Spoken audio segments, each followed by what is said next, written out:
জয়গোপাল বন্ধুরা, আমি নবনীতা চলে এসেছি এরকম সুন্দর গুজরাটি স্টিচের কুর্তি নিয়ে। কুর্তিটার কাজ সামনে থেকে দেখাতে বলছি। আরো একটা কথা তোমাদের বলি, কাজটা তোমরা ততক্ষণ দেখো, দেখতে দেখতে এটা এটা খুবই ইম্পর্টেন্ট কথা, শুনে নাও। এটা হচ্ছে গিয়ে আমি আজকে থেকে লাইভটা 9টায় নিয়ে চলে আসছি। কেমন? আজকে থেকে 9টায় লাইভ শুরু হবে। প্লিজ তোমরা জয়েন করো, কারণ প্রচন্ড ঠান্ডা পড়েছে, অতক্ষণ জেগে থাকা মানে প্রায় অসম্ভব হয়ে যাচ্ছে ব্যাপার। সেই 11:30 11:30 আমারও বুকিং নিতে সময় চলে যাচ্ছে।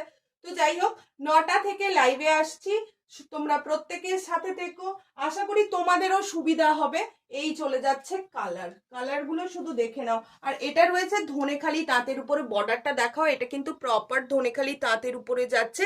একদম প্লেন বডি রাখার চেষ্টা করেছি যাতে লুকসটা একটু এলিগেন্ট আসে। এই চলে গেল পুরো পিসটা। এগুলো সমস্ত কিছু থাকবে আজকে 9টার লাইভে। তোমরা সবাই অবশ্যই 9টার লাইভে জয়েন করো। এই চলে গেল টোটাল 4টে কালার। টোটালি পুরো পিসটা রেখেছি একদম প্লেনের বডির মধ্যে, আর এই কাজটাকে হাইলাইট করার চেষ্টা করেছি। পুরো ধনেখালি তাঁতের মধ্যে যাচ্ছে। বিশদে জানতে হলে অবশ্যই হোয়াটসঅ্যাপ করো। আর প্লিজ 9:30 থেকে 9টায় আনা হয়েছে, সেই 9টার লাইভে তোমরা প্রত্যেকে থেকো। কেমন? চলো এলাম। জয়গোপাল, দেখা হচ্ছে আজকে ঠিক রাত 9টায়। টাটা।